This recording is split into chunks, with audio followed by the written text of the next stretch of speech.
Welcome to Insatiable, the podcast where we discuss the intersection of food, psychology, and culture. If someone has a bad experience of me or I'm not their flavor or they don't like me, it's okay. I just need to try to be as whole and integral and myself as I can possibly be. That's my mandate. And the way that I'm received is outside of my control. I'm your host, Ali Shapiro, an integrated health coach, 32-year and counting cancer survivor, and have radically healed my relationship with food and my body. And for the past 17 years, I've been working with clients individually, in group programs, and in company settings to do the same. Welcome. The information in this podcast should not be considered personal, individual, or medical advice. Today, we have Elise Loehnen on, who's been dubbed our culturals therapist, to talk about her new workbook, Choosing Wholeness Over Goodness. Long-term Insatiable listeners might have remembered Elise came on the pod about 2 years ago to talk about her book on our best behavior. And this is the companion workbook so that once you can see your good girl conditioning, what are you going to do about it to change it? And why does that really matter, right? Well, if you struggle with falling off track with food, you find yourself overworking, overparenting, overpartnering, thinking that you have to take on every responsibility of everything that's breaking right now, chances are you are choosing goodness over wholeness. And so we're going to talk about how to shift out of those long-term patterns today with Elise. And the really cool thing about this workbook is there's a lot of overlap with Truths with Food and the core process that we're going to talk about with Elise today. And she co-wrote this book with a coach, Courtney Smith. So a lot of these things that we've lived with forever and we kind of feel like we've thrown all the things at it, right? That's often when clients come to me with food. The reality is we're not often getting to the root issue. And Elise is going to illuminate some of what that root issue is today. And we're going to get into that and much more today, where we go wide and deep, which are my favorite type of conversations. So those of you new to Elise, she's a writer, editor, and podcast host who lives in LA with her husband, Rob, and 2 sons, Max and Smith. She hosts the Pulling the Thread podcast, which I really like. Definitely check it out. And that podcast is focused on pulling apart the stories we tell about who we are and then putting those threads back together. She also writes a great Substack that pulls at the thread of current events. And I find her to be a really solid place to land in these turbulent times for those of us who want to stay engaged, contribute positively, but not lose ourselves in emotional overwhelm. And we talk about that, how to do that at the end. And I will put a link to the workbook. It comes out on the end of August, I believe August 28th, August 29th. But you can pre-order it early. That really helps authors.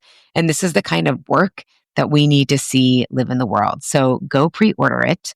So the link is in the show notes. Before we get to the episode, I do want to let you know that if this episode resonates, especially about falling off track, being about certain triggers and emotional needs, which I get into today, then I want to invite you to my fall program, which is essentially Truths with Food Step 1, called Why Am I Eating This Now? And early bird registration is now open.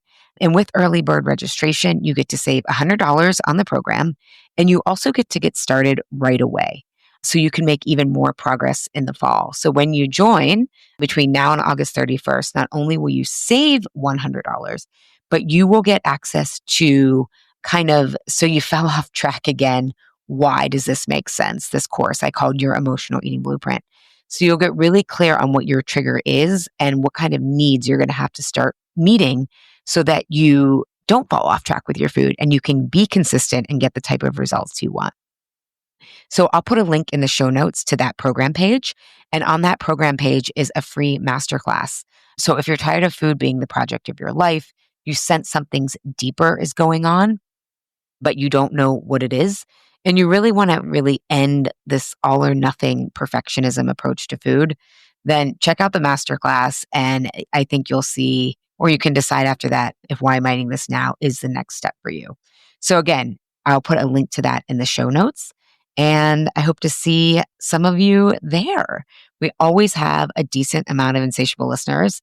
For those of us who are podcast listeners, it's most of the people in the group listen to Insatiable. And so this is the type of material we're sifting through in the course.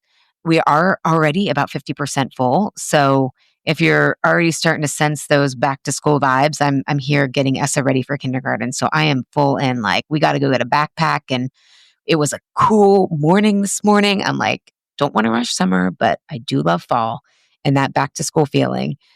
Check it out. All right. Okay. Now on to today's episode, which I know you will just enjoy so much.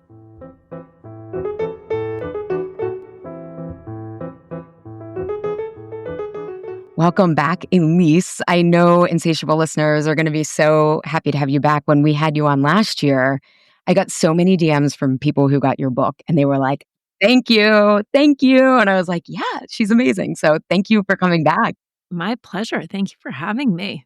Yeah. So you put a book out last year. 2023. When was that? 2 years ago. Yeah. Yeah. Oh my God, I thought it was last year. What is time, Allie? What is time? I heard there's this whole movement about like decolonizing time. I'm like, oh my God, even that's a cultural construct. But it was about on our best behavior and about how women are conditioned for goodness and men essentially conditioned for power. And then people were like, okay, now that we can see this, what do we do about it? And so now you have a companion workbook, right? Exactly. That is exactly what happened. And to be fair, when I took the book out and was talking to people and working with groups of women, when it came to that question, like, okay, now I understand, I see it, what was obvious and yet invisible is now visible. And I understand the ways in which I'm participating in this and programmed to sort of perform my goodness ritually and somewhat sadistically. Yeah, what do I do? And to be fair, Allie, I didn't know. Outside of becoming conscious of the stories and the patterns, I think that's like the big kahuna. But I am not a coach and I'm not a therapist, and I love to tell people everything that I am not. It's one of the things that I do, but I'm not. And so last May, I had been asked to do a workshop in North Carolina. And I said yes, because it felt like something important for me to try. And then immediately I was like, I can't do this. I don't want to do this by myself. And so I asked my friend, Courtney Smith, who's this incredible coach, and she coaches primarily Enneagram, but within these other systems. And so I asked her if she'd want to do it with me, because the sins, which is the superstructure of my book, are related to the Enneagram. And there's all these weird like our work is very concurrent. Anyway, I thought that we would roll in there and just sort of have this great chatty weekend with this group of 50 women. And she brought worksheets. She created a whole process that we went on, myself included. And it was amazing, I have to say. Like, one, to be present, to like have someone take sort of the work and then spin it into something that could actually become a process of tools and unfolding, where you see what you're up to and then you really commit to these stories and then you make them really big and then you maybe put them down because you realize how ridiculous and energy consuming they are to maintain, etc. So one, it was just like, whoa, this is so cool to see this unfolding. And it was also incredibly meaningful. We got so much work done, myself included, in identifying the stories that run us in the various sort of sin containers, whether it's gluttony or greed or lust or anger or envy or sloth or pride. And just watching women, just like it was this sort of like rapid fire dawning of like, oh my God. And I see what the payoffs are from me believing this story about, for example, one of my stories in Sloth Alley is, I'm the only one who can do it right, so I should do it all. I bet many people listening will be like, I also have that story, right? So many of our stories are shared. You probably have that story too. And when I did this process that Courtney delineated that's in Choosing Wholeness Over Goodness, the companion workbook, I was sort of blown away by how deep I hold this story, how it's become so structural to my personality, how afraid I am to let it go, and also that it is constructed on fear, and that all the behaviors and actions that I take in my life to make sure that this story is true, because I am so reliant on feeling that that I'm the only useful person in the household. But it's built on a fear, which wasn't conscious of, that like, who would love me if I'm not useful? Like, obviously everyone is just dependent on me. And so that's why they keep me around. My husband wouldn't be married to me if I didn't make everything so seamless and easy in his life. Clearly, Allie, right? And again, none of this is coming from him. This is all my own internal story. And I do whatever I can to make sure that story is true. And that story has gotten me really far in my life and in my career. And I built all sorts of core competencies, being the first person to raise my hand and the first person to do it. And I'm going to figure out how to do it right and be perfect and blah, blah, blah, blah. And then at this point, I'm like, I am exhausted, burnt out.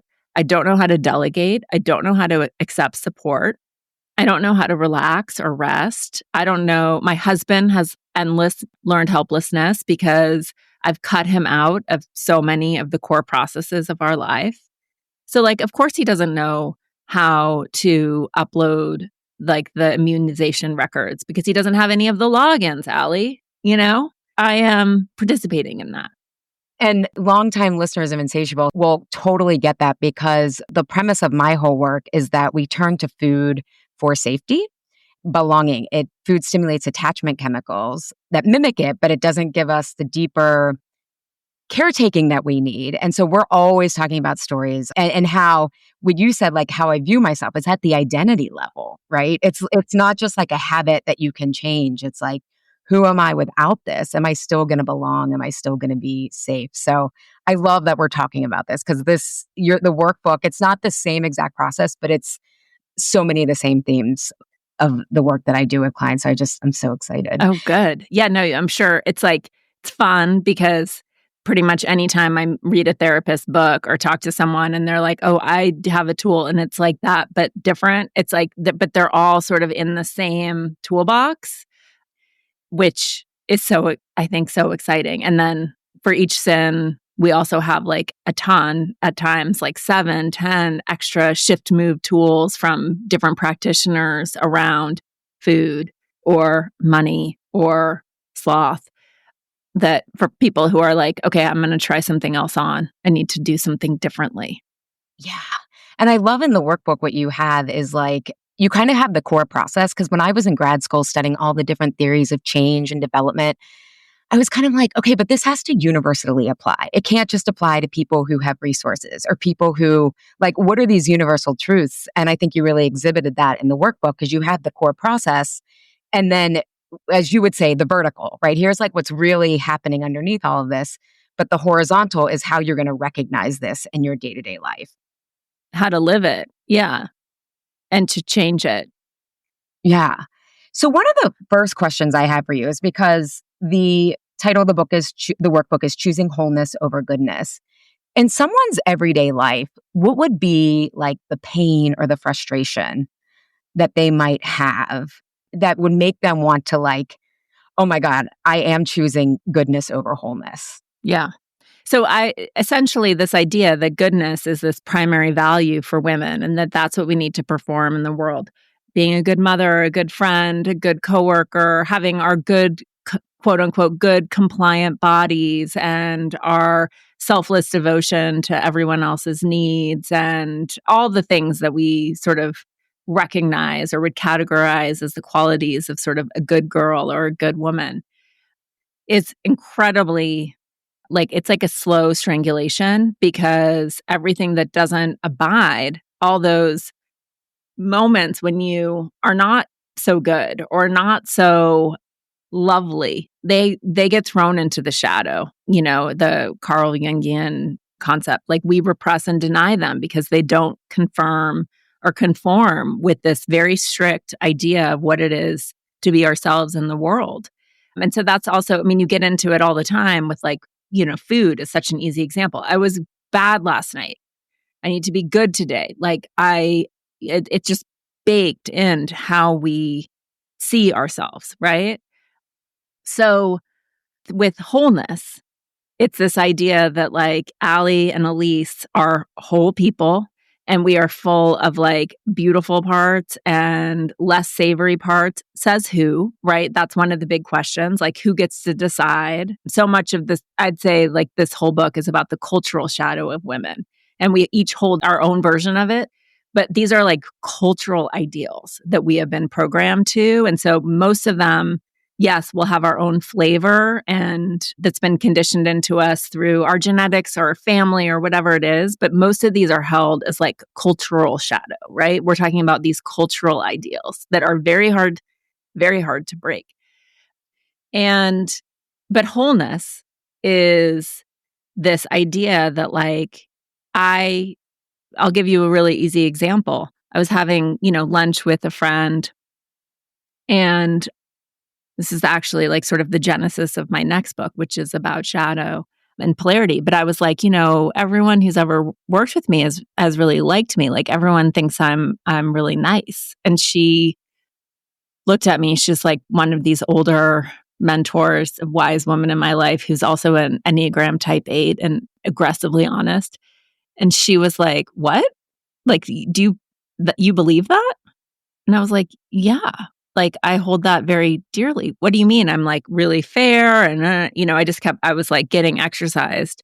She was like, "Honey, like, I promise there are people who did not like you and do not like you. There are people who hate you. I'm sure you made people cry at their therapist's office. You also made people laugh. Like, you really think you can control the way that people feel about you?"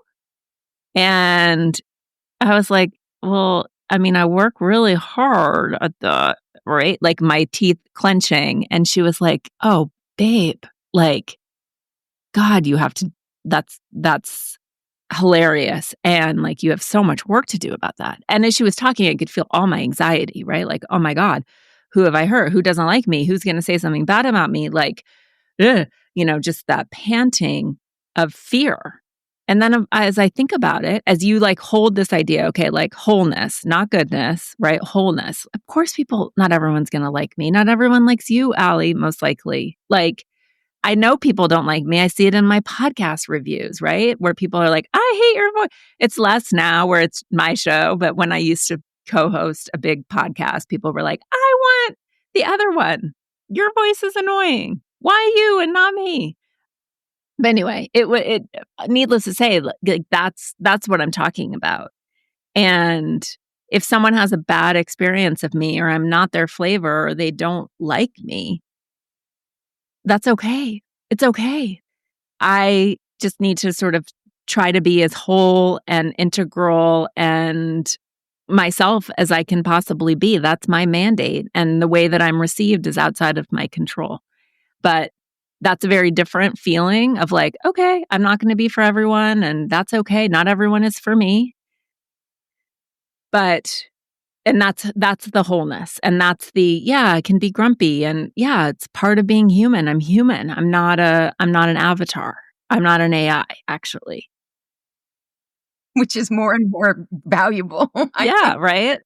But it's just, we're whole. And our jobs, I think, are to like integrate these parts of ourselves and embrace them and bring them into ourselves, and not to pretend like they're not there, not to eradicate them. I think that supercharges them, with like an incredible amount of energy, both the energy that we're using to suppress and repress and deny these very human parts of ourselves. And I think it also like can be sensed from other people that you're sort of trying to keep things at bay that are a part of who you are. People can see them,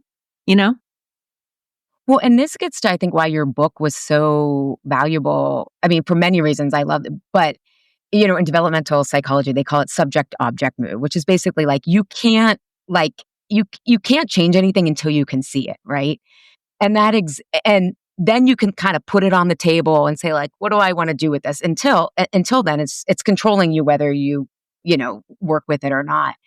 And I think what's so persnickety about being conditioned for goodness is in your example of like, okay, but I'm nice, right? We don't even realize that unconsciously what we're measuring is niceness.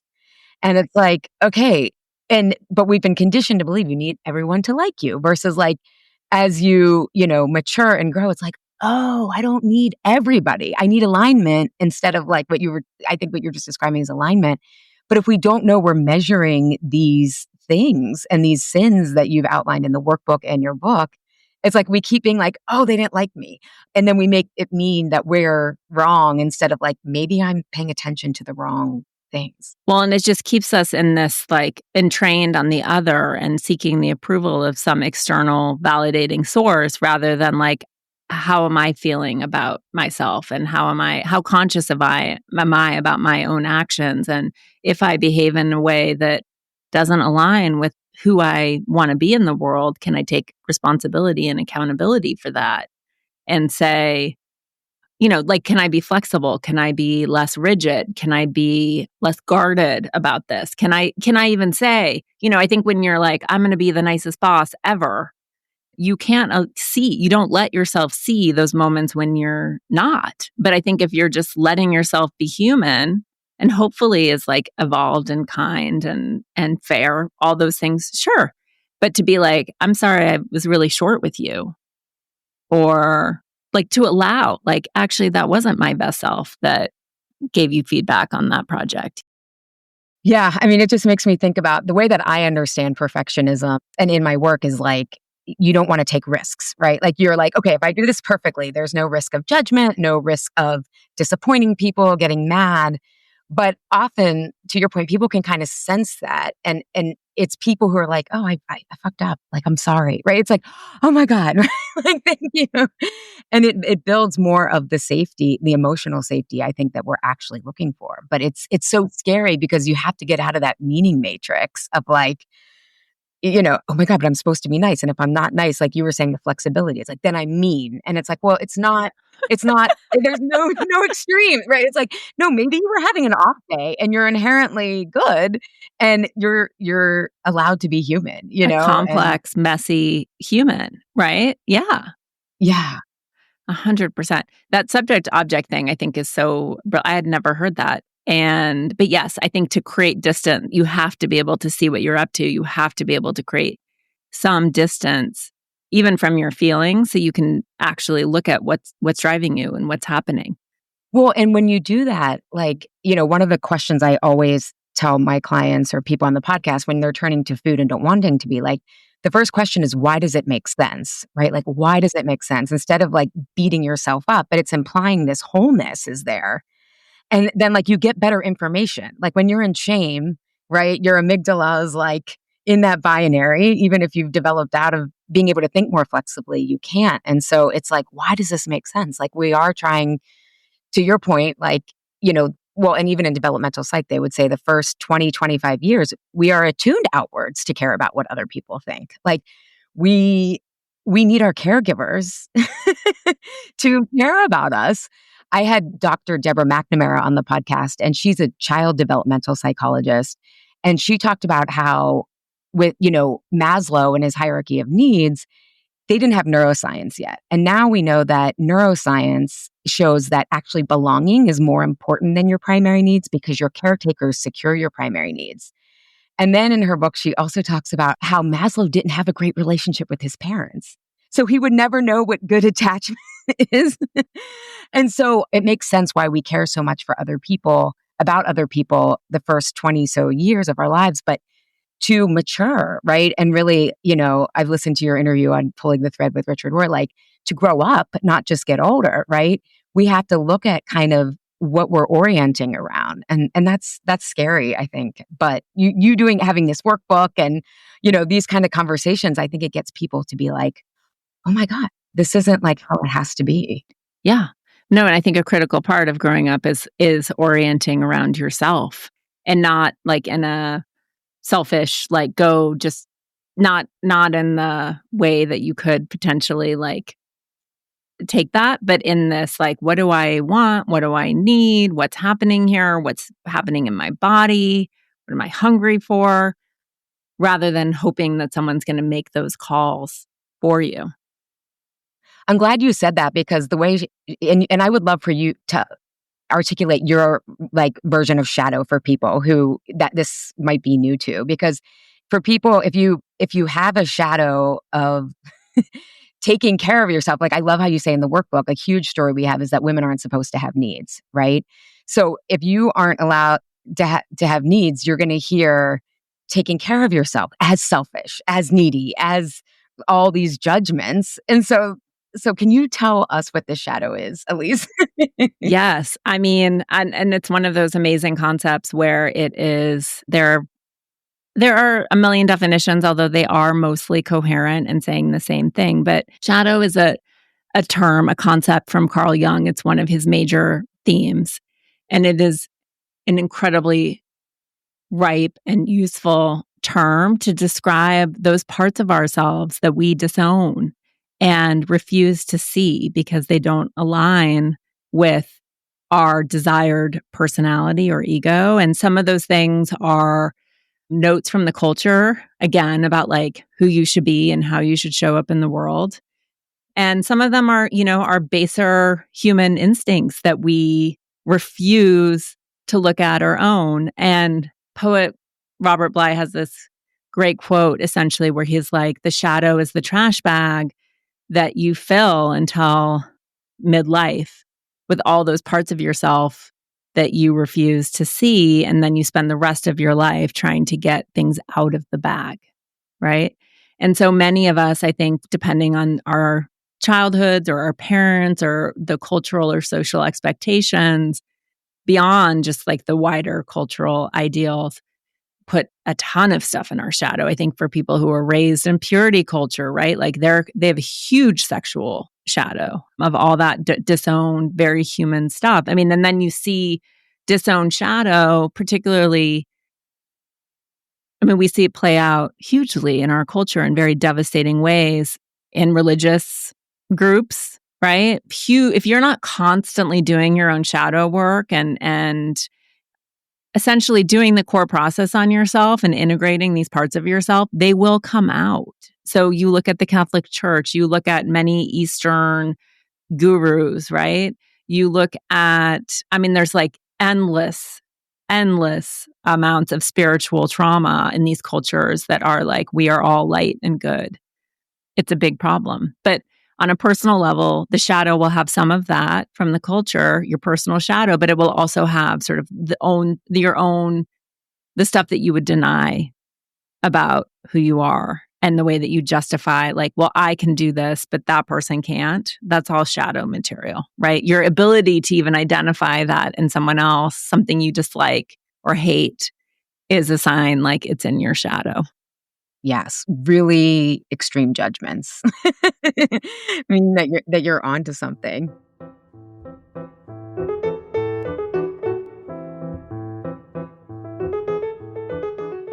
I wanted to go through a couple of the sins that are also in the shadow of why people basically fall off track with food. So I wonder if you're game for some of that. Yeah, let's do it.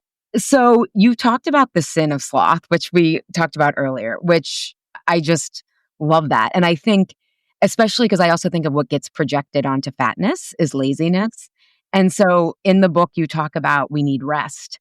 But what we really start to do is anytime we rest, we think we're being sloth-like. We think we're being lazy. So talk to us about why we need rest, but it's in the shadow. It's totally in the shadow and it's driven sort of by the endless doing that needs to be done and endless needs that need to be attended to. And we live not only in a productivity culture, we certainly live in that, but I think for women, it's just like this also ratcheting up of, moms in particular can relate to, but I think every age group pre-child has their own variation of this, right? Whether it's like endless skincare rituals or, the bento box lunch that you should be packing, where it's this like, you should be doing all of this stuff all the time. And there's just like an endless encyclopedia of ways that you should be working on yourself or your image, tending to your children, putting together the perfect house, improving your mind, yada, yada, yada. Working at aging now. We all have to work at aging too Yes. now. Our longevity is a full-time job. I mean, you can imagine how many thoughts I have about that and these men who refuse to die. It says a lot about our culture. They refuse to die. It's truly like the pattern is like so pathological and odd. But yeah, I mean, yes, like it's that. And I think that really like we're fearful of rest because we're so uncomfortable with all of our discomfort, right? And I recognize this is my big thing. It's like I numb through busyness, and I don't want to sit and think about sort of the state of the world. I'll just go and do a bunch of stuff. I'm going to go and like organize my kids' room, because then I'll feel like I really did a lot that day. But mostly it's a move so that I can soothe myself from being in discomfort or being with any of my feelings, or letting my unconscious mind process, which is what comes with rest. It's why like we got to rest, because that's when the big insights come. It's like they're not coming after you're in your lab at 18 hours. Like the breakthrough is coming when you're have a dream, or you're on a walk, or you're listening to music, Yeah. I love in the book, my jaw kind of dropped when you were like, you talked about Einstein. When did he discover relativity? Like, he was listening to music, I oh, think. music.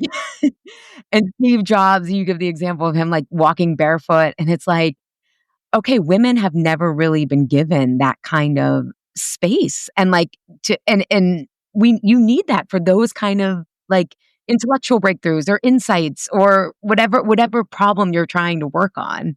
You need that rest. And I think so I just love that you brought that up in the book. I think that we have very much subscribed to the story that nothing good or worthy comes without like endless, hard, grinding work. And I think you subscribe to that story. I do too. It's like, if it's easy, it's not real. Effortless could never, like, it's not fair somehow. Like, everything I need, I earn in my life. God, I'm going to earn it, Allie. Like, I'm going to kill myself. There's some sort of like process that has me in its thrall. And I think it has a lot of women in its thrall. Like, we can't make it easy because then it's not real. I don't think men have this same conditioning, but that's a big one. But the reality is, I always felt this way about dating.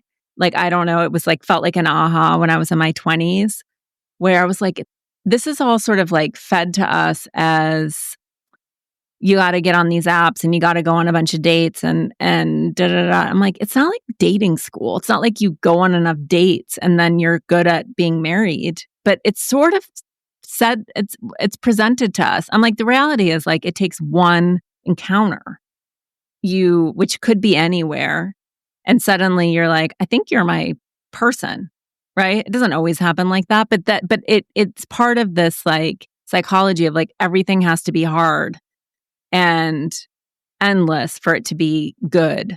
That's a big part of our thinking. I have to think that goes back to like productivism. And it's like, oh, the harder you're working, the more it looks like you're chosen. So I was postpartum and menopause at the same time. And I had to completely like rethink how I worked and all this stuff. And I've been unraveling that. But one of the ways that like I was able to start to even be open to it is in my own work, like I try to explain to clients, the more you work on your food, the worse the results. Like, like it's like, okay, maybe you're thinking food noise has like, maybe your blood sugars, plummeting or you have these safety issues. And it's like, you're going to get better results when you actually do less. But it's that bigger belief of like, I have to work hard, I can't earn it. That is so hard for people to be open to that. But it's like, do you get better results when you're like thinking about food all day? It's like, no, that exhausts me, right? Like the irony is it takes all the glucose in your brain to think about the food. And then your body's like, I need energy for the rest of my life. Yeah. Well, I think, and this is in the workbook, but at the core of all of our stories are these like basic fears, right? Fear of loss of approval, fear of loss of control, fear ultimately of loss of safety and security. And when I think about food, for me at least, like it's always been a story of control, right? And trying to like make my body, even making my body abide by like a calories in, calories out edict. And I'm like, the math is a mathing, but like I can control this. I should be able to control this, right? And for me, as you just said, like, of course it has to do with safety. It has to do with approval. It has to do with all of those core things. And like, in a material world, I should be able to like drive the result through my effort. And if anything, I think women, like a reframe of that is that because it's so hard for so many of us, we get like an incredible training in some ways in surrender and in like something that's spiritual because it will not be controlled. Like, if we're going to get like a little more deeper, like whenever I ask people, like, what is like when you feel fat, because I don't think fat is a feeling, like, what is the main feeling you feel? And they're like, disgust. And I'm like, that is a metaphor for a disgust for your softness, like your emotional vulnerability. And then once they can start to see that, I'm like, it gives them agency to realize like, oh, this body image stuff like isn't actually most deeply about the body. It's like, this is just a dumping ground for all of this softness that's in the shadow, right? Like if we're going to track it with the workbook, but it's like, oh, this is about, I love how you guys talk about the middle path in the workbook. I call it option C. Like, it's like, okay, what is like, if we're going to do also, I love what you talk about on the podcast, like transcend and include. Like we've been told health is just about weight loss, but what if there's more to it? Like, what if there's other elements that are safety, that it's nourishment, but it's all the stuff that's in the shadow. So it's like, it takes a while to like actually start to value that. So yeah, it's to me like the middle path between control and out of control is like choice, right? It's like, okay, you can't control what happens to you, but how you respond, which is true but annoying when you're like really struggling, right?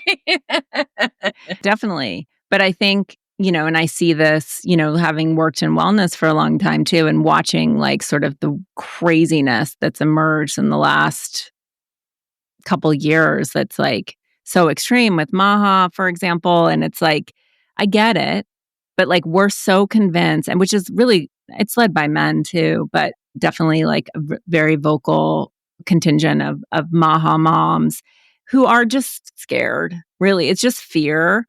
And there's this like foundational belief, like if I can just control all the inputs, then I can keep everyone safe. And it's unfortunate, like that's not how it works, guys. Like environmental health and cultural health and equitable society and access to good food. I mean, on and on and on is far more impactful on our health than like whether we're letting our kids have M&Ms, Plus like the anxiety, I'm sure you see this in your work too, but I would watch this sort of like mental illness develop. There's orthorexia, but it's a sort of different of like fixation on trying to control everything where I'm like, this is far worse for your health. Like your fear at a restaurant, your fear of ingredients is like devastating to your body compared to trying to sort of relax into life, which is like we kind of don't control actually much of anything.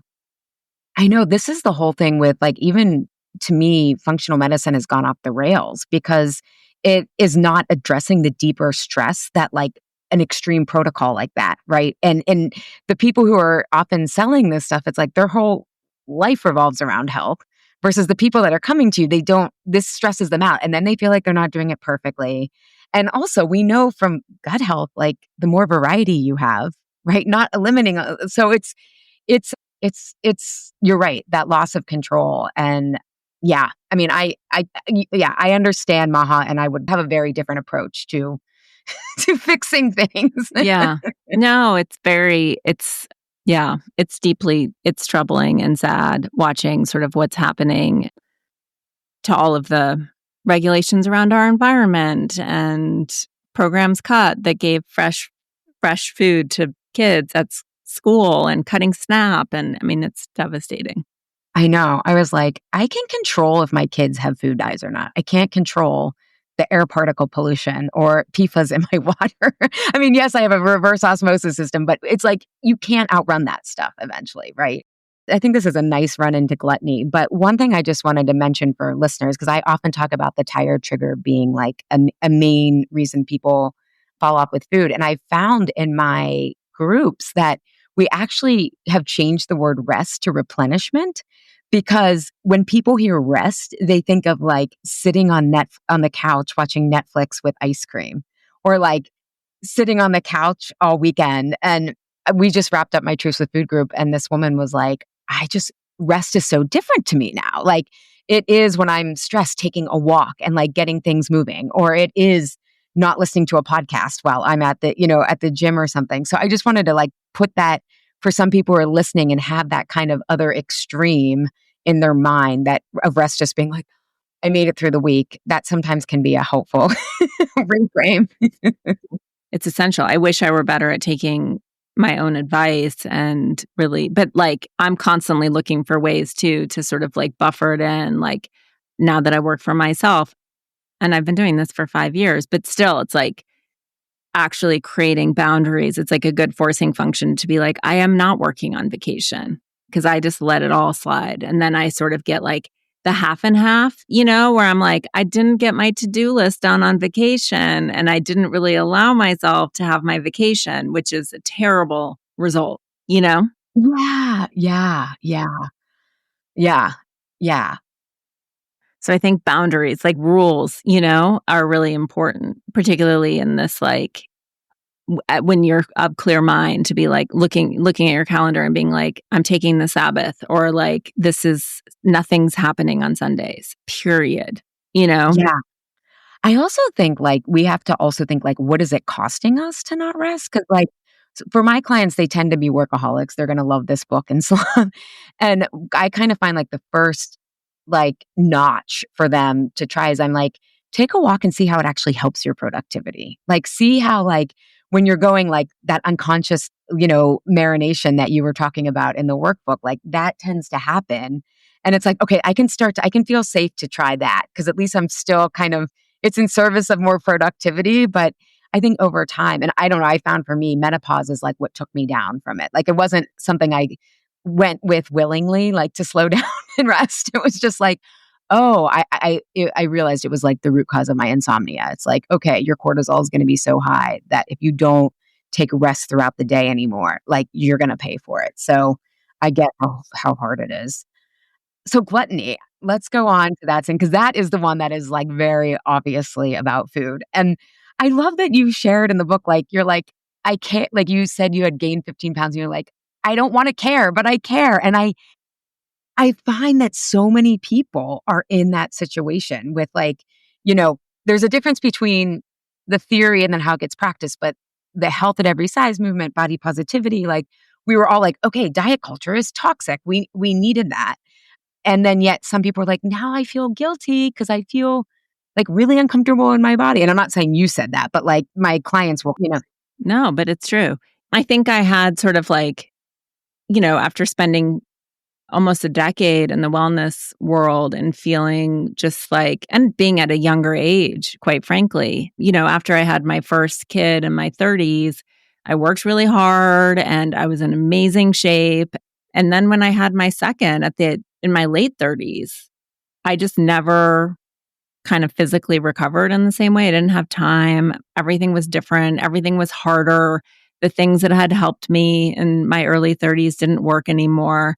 And then COVID happened and I left my job and I was sort of in this like what I would recognize now, sort of like in this rebellion against being very quote unquote healthy for 10 years or whatever that was. And then feeling like, well, screw it. I don't want to do this anymore. Like, I'm not that person. I'm outgrowing who I was. And that definitely, and I work from home. So it's like there's already less daily movement in my life. even when I sort of like get myself up and go on a walk. But yeah, so I gained, 15 pounds, probably maybe 20, I don't know. But anyway, yeah, it happened. And then, but what was really interesting to me has been sitting with it and being like, I don't want to be this person who is like, I don't really fit into my clothes. I don't really want to buy new clothes. I'm uncomfortable. I don't really like how I look. I feel somewhat like different, just all of that. And then at getting into doing some of the work, like getting back to like really regular exercise, just sort of like pulling the various cords and then being like, nothing's happening. I'm not like eating enough. I know I'm not eating enough and nothing's happening. And so I've had to sit with all of that and sort of get really clear about what's happening here and not blaming anyone. Nobody cares except for me, you know? It's true. True. I mean, no one noticed it. And my husband doesn't care, But it is really interesting to be like, to fight myself. Like, you're not allowed to care about this. This is so stupid. And this is a waste of your energy. And you're promoting the stuff that you say that you don't believe in. And, all of that. It's like, I still have all of that in my shadow, Yeah, because for those of us who grew up dieting and it's awful. And again, I think the binary that created a lot of this I don't want to say overreactivity, but like, Bucky Fuller said, like, if you're just reacting against something, you're not going to create a solution that's ultimately going to get people out of this back and forth. Because I have some clients who they are in their 50s and tried the way they understood health at every size, and now they have a lot of health conditions that we have to kind of unravel.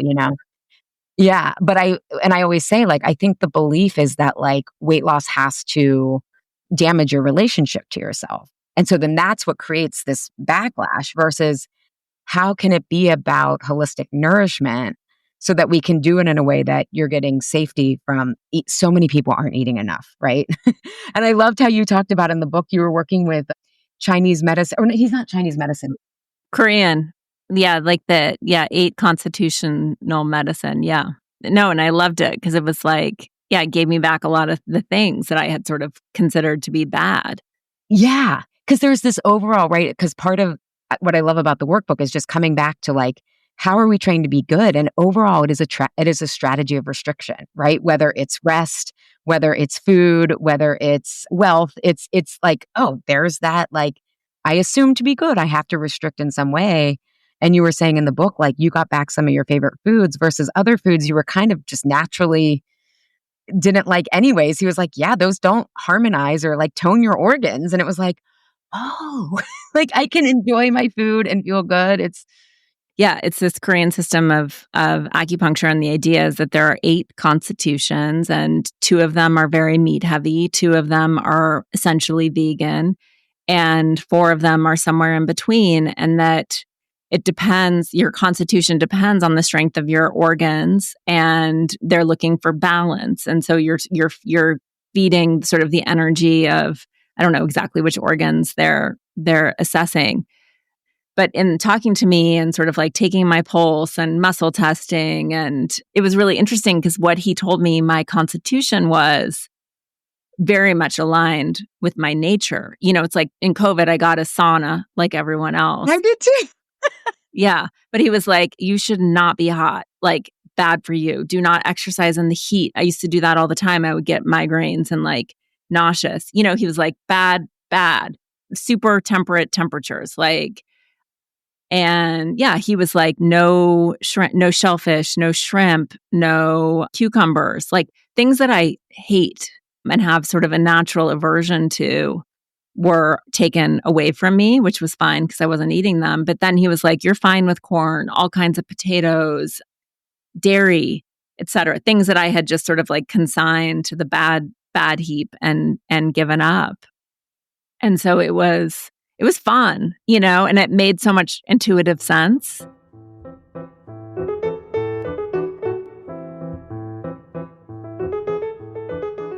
One of the things I love that you do in the book, because again, that subject object move, like half of my framework is getting people to see like what's actually happening. And I love what you do is you, in each chapter, you pick kind of like three characters. Yeah, the personas. Yeah, the personas. So is there one in the gluttony chapter that you kind of are like wrestling with? Yeah, I mean, there's like, yeah. So, okay. So for context for people in the score process, like you do this process called fact versus story. You identify the story and you will identify a ton of stories and then you sort of see what has the most juice. Then we take you through this process where you make it really big. You understand the payoffs and the costs, and you even teach a class to a women's college about how to make sure they believe the story, they live by this story too, which is, I think, so funny and so powerful because you're like, oh, right, I'm just like passing it on, passing it on. And it also forces you to get clear on what you're actually doing. Like if I was going to instruct someone to like, that extra, I was like, this is genius. It's an amazing exercise.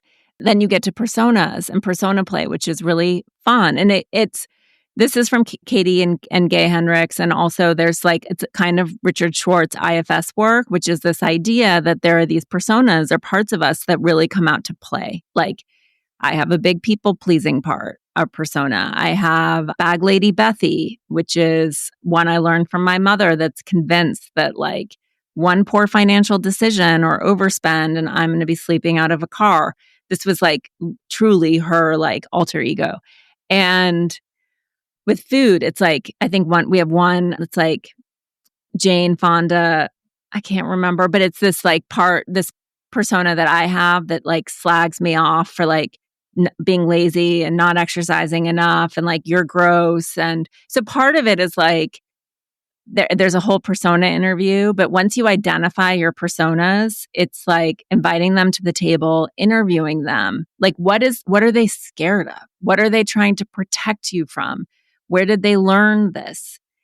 And it's like a great way to create a little bit more humanity around how these are survival mechanisms and that there's some part of you that comes alive when it feels like you are in danger. And to sort of put you back on course and to make sure that you abide, by the story. So let me just see which ones I have in food because You had Jane Fonda Jr. I work out compulsively. I am scared of what might happen if I take a day off. yeah, I think so many of us like have that persona, right? Like if you slip, it's done. Like one morsel and you're screwed, right? And again, being able to see these, and I love how you guys have some humor with them because like humor is medicine, right? Like we have to like, Yeah, you have to make it funny and big and like laugh with yourself. yes, yes, yes. Oh yeah, Weight Watcher Winona is one. Yeah. And that one is my mood hinges on my daily date with my scale. If I'm more than 1 pound above my goal weight, I don't eat or I eat very little that day. Yeah. And I think that's a big persona for a lot of us, right? Like checking in on our value in the morning and then deciding like how permissive we get to be, Yeah. I identified most with Betty Binge Crocker. It's even funny. I can laugh because I'm through it, but it's like hilarious. Although I exercise impeccable self-control until I walk past the break room. Once I eat one brownie, it's over. I need 3 or 4 or the whole pan. Then I feel ill and full of self-hatred. Like that was my life for 15 years. I get that one a lot. I mean, I understand it deeply. Yeah. But then you can imagine like when you go and you do that persona interview with Betty Binge Crocker, you're like, oh, I totally understand why this story makes sense or what it's feeding, like what it's based in. And then you can maybe put it down and do something different. Or at least like when it's there, be like, hi, Betty Binge Crocker. I see you. Like, let's talk, Yeah. And everyone in the workbook, you get a lot of these tools and practices so you can do this in a very organized, you can tell 2 women did this book in a thorough or well organized. Yeah. Do it with friends.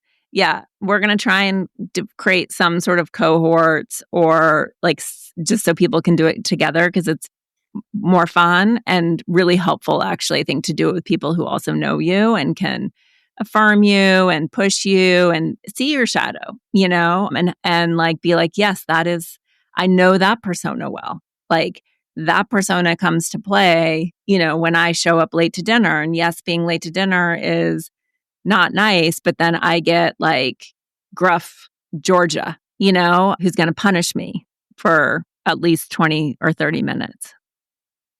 And doing it in groups, because I run most of all my work by groups now. And it's like the group itself provides the safety for you to take the risk.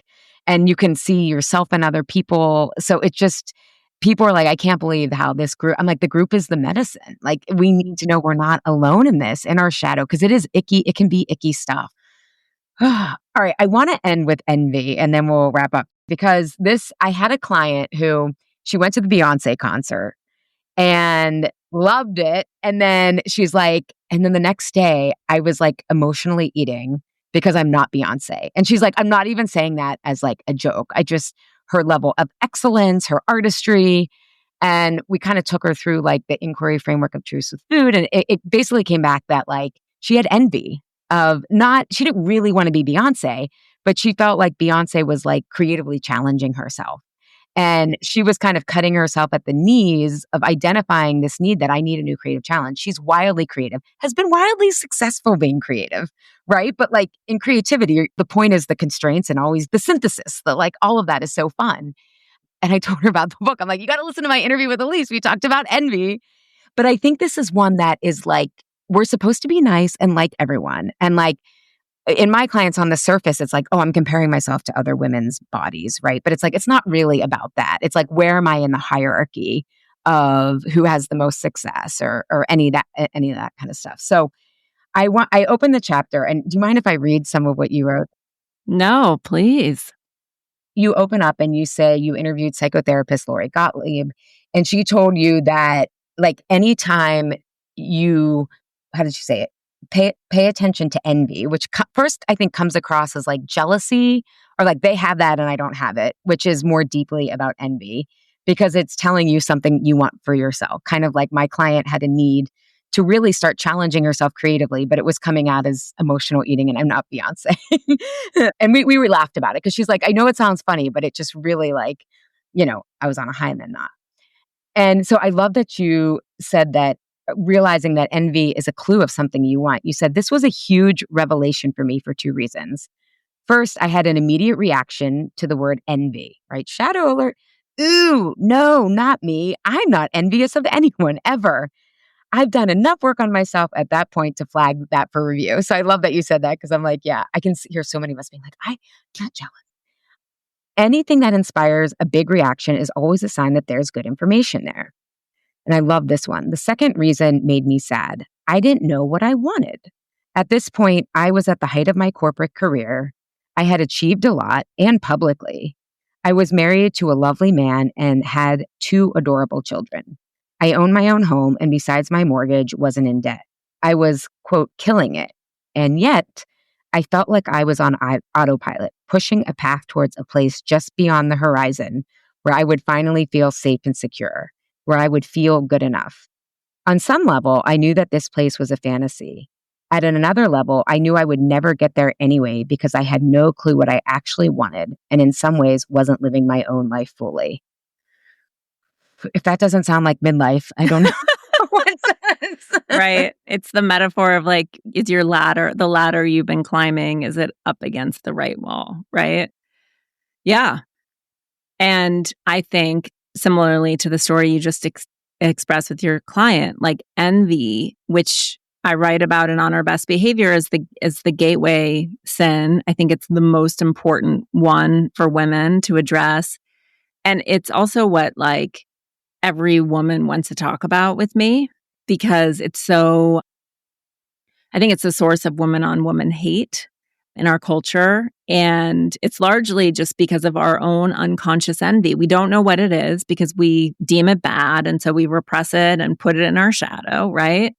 And we're not conscious of the way that it's driving us. And the way that it shows up is going back to that Lori Gottlieb example.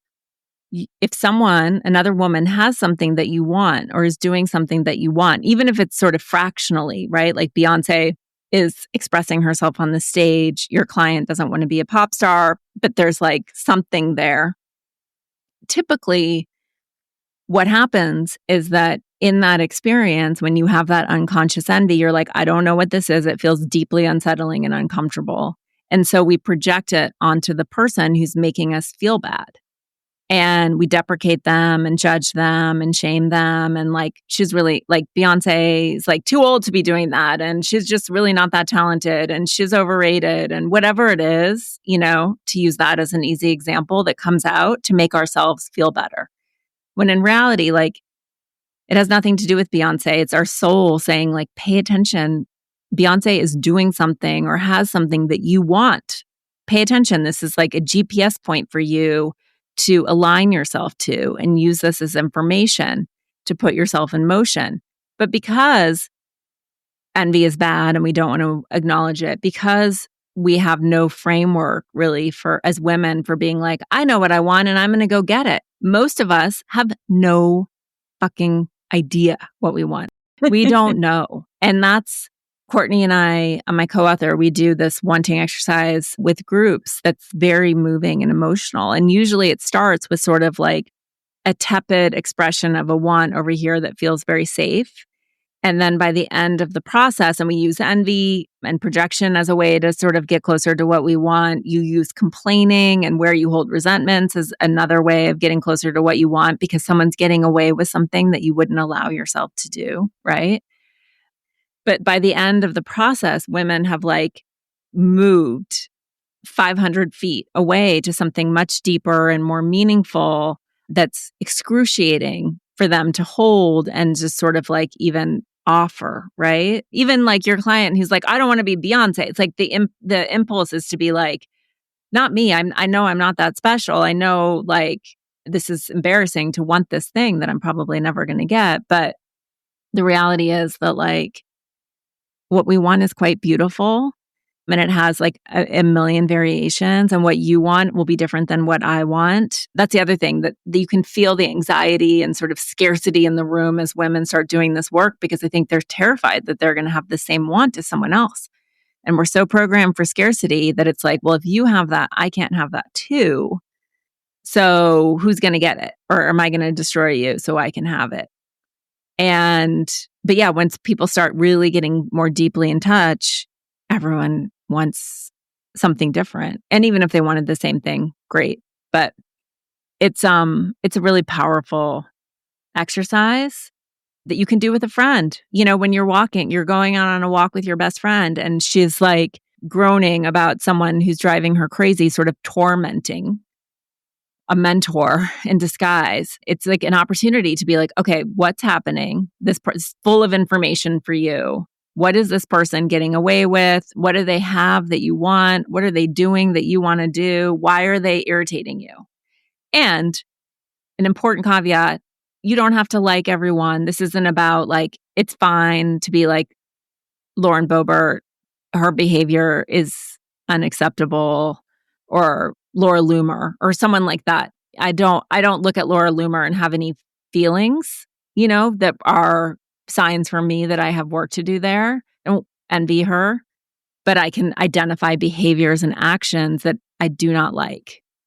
That's different. That's not what I'm talking about here. This is sort of that irrational, like she bugs me. Who does she think she is? It's really like, why her, not me? That's the information that's really powerful.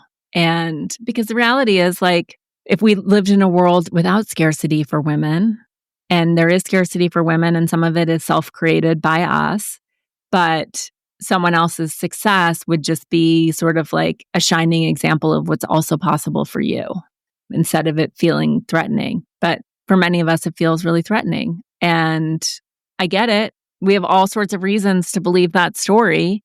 There's usually like maybe one woman or two, but if we can like be present with it and really work with it and like be like, what this doesn't have to be true, and supporting other women won't actually detract from my own ability to feed my family, I think we'll make some bigger steps towards the equity we want to see. And that's what I appreciate about your work so much, because I find that people either over-index on, well, collectively, this is what's happening and we're powerless, or you're ignorant for thinking there's scarcity. There's abundance, right? It's like the binary. It's like, well, there's both. And you give us again, I call it option C, but it's like the agency down the middle path. And it reminds me of that, like it's been attributed to Aaron Brockovich and I think Gloria Steinem too, but it's like the truth will set you free, but first it's going to piss you off. Yes, such a great quote. Yeah, yeah. And I mean, this may seem like a tangent, but I think about the bonobos, right? The animals there. And the bonobos are like a matriarch. And not that we need a matriarch. I think we need integrated.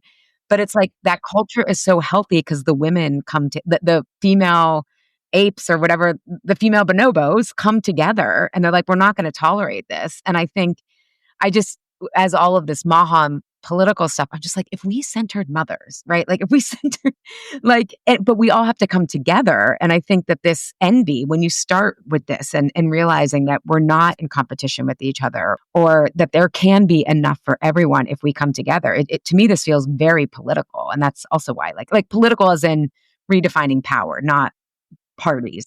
Yeah. And there's a whole like big part of the process is working within the drama triangle, which is like when we're below the line and we go below the line out of fear and we're like looking for the villain and we're looking for the victim and we're looking for the hero and we're probably the hero.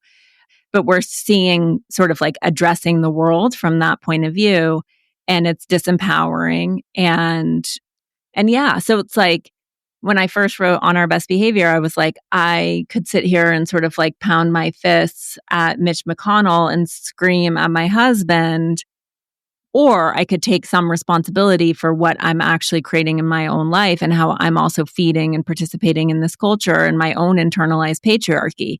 And yeah, it's not as maybe fun or satisfying. We can do both. We can be hard on structures for sure. I think our tendency, there's an amazing quote from John, I think it's John S. Powell or John A. Powell, like the Institution for Othering, where he's like, we need to learn how to be hard on systems and soft on people. And we're really hard on people and soft on systems. So yes, like we need to go ham on systems and soft on people. And I think we need to be incredibly present and conscious with ourselves. And how am I feeding this?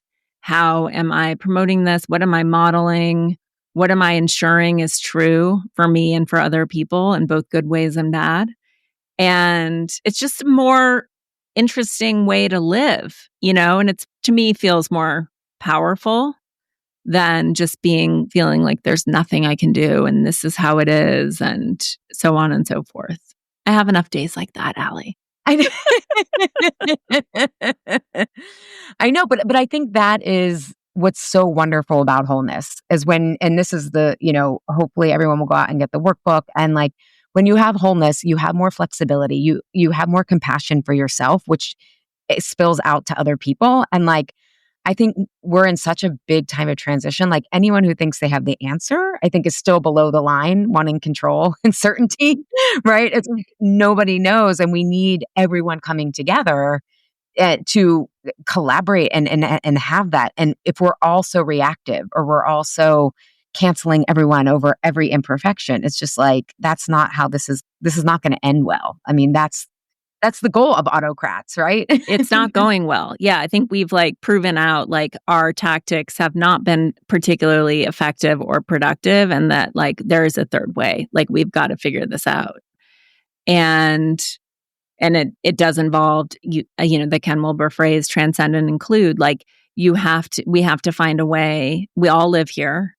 We can't eradicate each other. That does not work. And so how do enough of us wake up and get above this, or climb up to a higher vantage point, find new solutions, figure out how to talk to each other? It's like all is not lost unless we decide it is. And I refuse to do that. And that's just for everyone listening too. And Elise, I'd love your thoughts, and then we can close out. But I think that's part of like the world's on fire.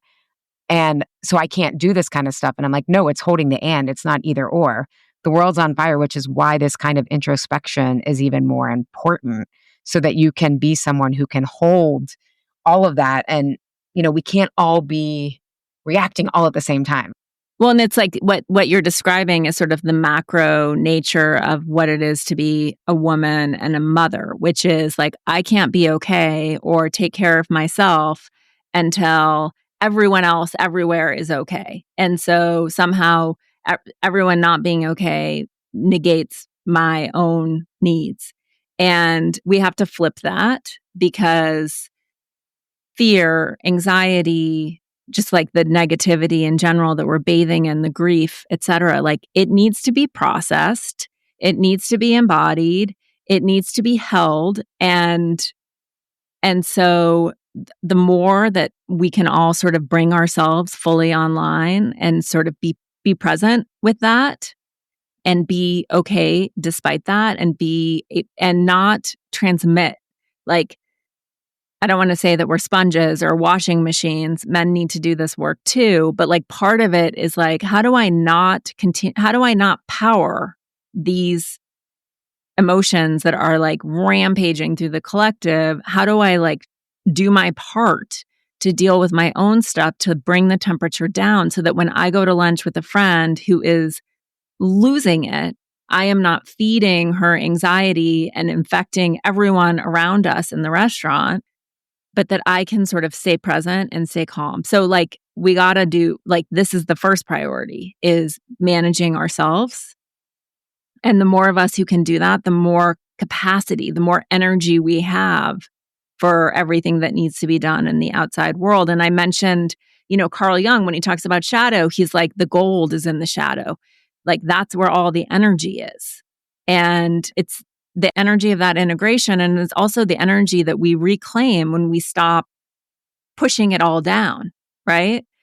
But when you can just say, all right, I am full of grief. I am just going to give myself some time to be present with this grief and to feel it. It might only take 30 seconds, Allie, before you discharge it. You move it, you send it into the earth, but it can take a much bigger toll when you're like, I'm just going to put this in my hefty bag and carry it throughout my day. So where can everybody start unpacking their trash bag and find choosing wholeness over goodness? Choosing wholeness over goodness. And on the same date, the paperback of On Our Best Behavior comes out. I'm a paperback reader. So if you've been holding out for the paperback, it's finally here. You don't need to read the book to do the workbook. And I sort of cliff notes the chapters. But if you like all the story and the data and the wider context, get the book too. And yeah, my podcast is Pulling the Thread. And that's the name of my Substack, eliseloehnen.substack.com. And I'm on Instagram, but I hate Instagram. But I am on Instagram. Yeah, yours is one of the few Substacks I read every week because you do provide this. I just listened to your pod in prepping for this interview with Holly on co-regulation, and it's kind of like you're someone who like can ground people but hold everything that's happening because I just don't see a lot of that out there. Thank you. I appreciate it. And then we'll put a link to the book in the show notes. Amazing. So everyone go and get it. Get the book. Get both of it. Thank you so much, Elise, for coming on. Thank you.